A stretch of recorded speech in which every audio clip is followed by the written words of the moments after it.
Welcome to आफर यू channel. आज Lord of the Rings of Power के एपिसोड 6 जिसका टाइटल है उडुन का ब्रेकडाउन और कुछ इंपॉर्टेंट पॉइंट्स का एक्सप्लेनेशन देने वाली हूँ।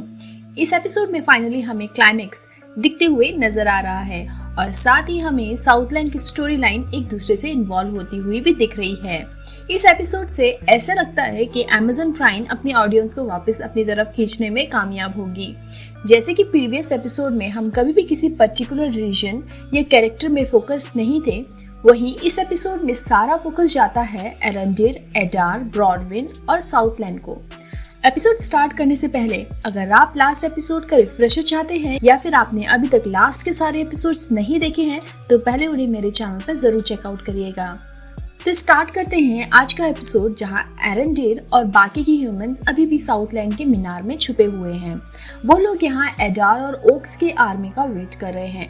एडार को यहाँ ह्यूमन से वो डार्क स्वॉर्ड चाहिए जो थियो को लास्ट एपिसोड में मिली थी। अब एरंडिर और ब्रॉडविन को यहाँ पता चलता है कि वो डार्क स्वॉर्ड एक की है जिसका पता हमें लास्ट एपिसोड में चला था। एडार और उनकी आर्मी यहाँ मीनार में पहुंचते हैं जहां उन्हें कोई भी ह्यूमन दिखाई नहीं देता, पर एडार को यहाँ एरंडिर की स्मेल आ जाती है और वो यहाँ पे सही भी था। एरंडिर वही होता है, उसने वहाँ जाल बिछाया था। एरंडिर टावर को गिरा देता है जिससे वो टावर ओक्स और एडार पर जाकर गिरती है और यहाँ सारे ह्यूमंस वापस विलेज की तरफ जा रहे होते हैं। अब यहाँ विलेज पहुंचकर ह्यूमंस और एरंडिर मिलकर ओक्स से आगे के हमले के लिए प्रिपेयर कर रहे होते हैं। एरंडिर यहाँ डार्क स्वॉर्ड लेकर उसे कहीं सेफ जगह में छुपा देता है और वो ब्रॉडविन को प्रॉमिस करता है कि वॉर में उनकी जीत के बाद वो तीनों एक फैमिली बन जाएंगे और ह्यूमंस यहाँ ओक्स पर भारी पड़ रहे होते हैं। यहाँ पर एरंडिर और एक बड़े से ओक की एक बेहतरीन फाइट दिखाई गई है। जब ओक एरंडिर पर भारी पड़ने लगता है तो ब्रॉडविन ओक्स को मारकर एरंडिर की जान बचाती है। एरंडिर की स्ट्रेटेजी की वजह से ह्यूमन यहाँ जीत गए थे, पर थोड़ी देर में पता चलता है कि ये लोग तो उन्हीं के लोग थे जो एडार के साथ लास्ट एपिसोड में मिल गए थे। उन्हीं को उन्होंने मार दिया था एज वो लोग ओक्स के भेष में उनसे लड़ रहे थे। एडार यहाँ ओक्स के साथ आकर बचे हुए ह्यूमंस पे हमला करता है जिसमें ब्रॉडविन को तीर लग जाता है।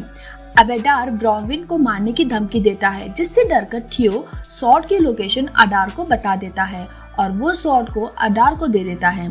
पर जब एडार इसकी खुशी बना ही रहा होता है तभी ग्लैड्रियल और न्यूमेरॉर की आर्मी अपनी क्वीन के साथ वहां पहुंच जाती है जहां वो साउथलैंड के लोगों को बचा लेते हैं और ऑक्स को पकड़कर बंदी बना लेते हैं।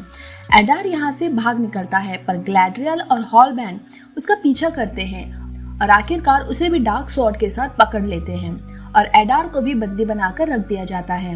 साउथलैंड में सेलिब्रेशन का माहौल है। क्वीन मैराइल यहाँ हॉलबैंड को साउथलैंड के लोगों से इंट्रोड्यूस कराती है और वहाँ उन्हें पता चलता है कि हॉलबैंड ही उनका असली किंग है। यहाँ ग्लैड्रियल एडार से पूछताछ कर रही होती है और एडार बोलता है कि वो शॉरॉन को फॉलो नहीं करता क्योंकि उसी ने खुद शॉरॉन को मार दिया था।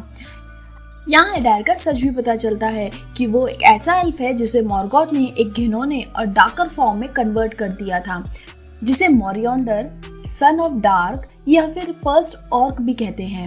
पर एडार अपने आप को उरुक कहना ज्यादा पसंद करता है। मॉर्गॉथ के डेथ के बाद शॉरॉन नॉर्थ की तरफ चला गया था अल्टीमेट पावर की तलाश में, पर उसे वहां कोई फायदा नहीं हुआ। किसी चीज की कमी के कारण वो उन पावर्स को नहीं पा सका। अब यहाँ फ्लैशबैक में दिखाया जाता है एपिसोड 1 का जहाँ ग्लैड्रियल भी गई थी और उसे शॉरॉन के कुछ सबूत भी मिले थे। ये वही जगह थी जहाँ शॉरॉन अल्टीमेट पावर्स को पाने के लिए कोशिश कर रहा था और उसने वहाँ अपने बहुत से लोगों को भी मार डाला था। ग्लैड्रियल गुस्से में एडार को मारने ही वाली होती है क्योंकि एडार बोलता है कि वो अकेला एल्फ नहीं है जिसे डार्कनेस ने अपनी चपेट में लिया हुआ है। ग्लैड्रियल भी डार्कनेस की गिरफ्त में लगती है पर तभी हॉलबैंड आकर उसे रोक देता है। यहाँ थियो को गिल्टी फील हो रहा था कि उसने वो डार्क स्वॉर्ड एडार को दे दिया और वो एरंडिर को एडमिट करता है कि जब स्वॉर्ड उसके पास थी तो उसे बहुत पावरफुल महसूस हुआ था। एरंडिर वो डार्क स्वॉर्ड थियो को दे देता है और कहता है कि वो उसे न्यूमेरॉर को दे दे ताकि वो लोग जाते हुए वापस उस स्वॉर्ड को समुद्र में फेंक दें। जब थियो बंडल को खोलकर देखता है तो उसमें स्वॉर्ड की जगह एक कुल्हाड़ी होती है। इससे ये पता चलता है कि भागने से पहले एडार ने वो स्वॉर्ड किसी को दे दी थी और वो कोई और नहीं वही बूढ़ा इंसान है। वो आदमी वापस पुरानी मीरार में जाता है और वो डार्क स्वॉर्ड को की होल में डालता है और उसे घुमाता है, जिससे एक तरह का मैकेनिज्म स्टार्ट हो जाता है और बहुत सारा पानी माउंटेन से टनल्स की तरफ जाने लगता है। ये वही टनल्स है जिन्हें ओक्स काफी टाइम से खोद रहे थे और उनकी खुदाई का राज यहाँ हमको मिलता है। ये पानी जमीन के अंदर तक जा रहा होता है, जहाँ वो गर्म लावा से मिलता है, जिसकी वजह से भूकंप से आने लगता है। ग्लैडरल और बाकी ह्यूमंस वॉल्केनिक इरप्शन को देखकर शॉक हो जाते हैं। यहाँ एक बहुत ही पावरफुल एनर्जी रिलीज होते हुए दिखाई जाती है। अब सारी धरती आग की चपेट में आने लगती है। यही है मॉर्डोर का क्रिएशन, जिसे मॉर्डोर ने चूज किया था, ऐसी जगह जहाँ इविल राज कर सके। अब उसका किंगडम यहाँ बन चुका है और शौरॉन की एंट्री भी शायद अब नेक्स्ट एपिसोड में दिखा दी जाएगी। बस अब 2 एपिसोड ही बचे हैं सीजन में। अब बात करते हैं उडुन की। वॉल्केनिक इरप्शन से पहले ऑक्स उडुन बोलते हुए दिखाए जाते हैं। यहाँ एल्विश शिड्रिन लैंग्वेज के हिसाब से उडुन का मीनिंग है हेल। उडुन मॉर्डोर की घाटी को भी कहा गया है। दूर मिडिल अर्थ में सिचुएटेड मॉर्गोथ का पहला और सबसे बड़ा किला उटुमनो का नाम भी है।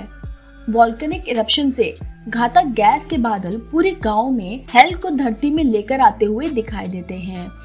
अब बात करते हैं हॉलबैंड की। यहाँ हॉलैंड सच में साउथलैंड का किंग है भी कि नहीं, इसका कोई प्रॉमिस सबूत अभी तक नहीं दिखा है। हॉलब्रैंड शुरू से ही साउथलैंड वापस नहीं जाना चाहता था। वो न्यूमेनोर में ही रहकर अपनी न्यू लाइफ स्टार्ट करने वाला था। यहाँ पर हॉलबैंड के बहुत सी चीजें अननोन हैं, जैसे उसकी पास्ट लाइफ अभी तक क्लियर नहीं है। बस हमें ये पता है कि वो अडार को हेट करता है, जब से मोरिंडोर ने जो भी उसके साथ किया उसके साउथलैंड छोड़ने से पहले। यहाँ पे बहुत सी इंटरेस्टिंग बात ये है कि अडार को याद भी नहीं है कि हॉलबैंड है कौन। अब पहले हमें ये बात पता चली थी कि एडार ने शौरॉन का ओरिजिनल फॉर्म किल किया था, उसे पूरी तरह से नहीं मिटाया था। इससे लगता है कि कहीं हॉलबैंड वही तो नहीं, क्योंकि वो एडार से किसी चीज से नाराज तो दिखता ही है। अगर हॉलबैंड शौरॉन ही है तो तब भी वो साउथलैंड का किंग ही होगा। तो फिर यहाँ स्ट्रेंजर कौन है, ये हमें कमेंट बॉक्स में जरूर शेयर करके बताइएगा। अब मैं मिलती हूँ नेक्स्ट एपिसोड के साथ। तब तक आप R4U चैनल के बाकी के एपिसोड्स को एंजॉय करें और उन्हें लाइक भी करें। Thank you for watching. See you next time.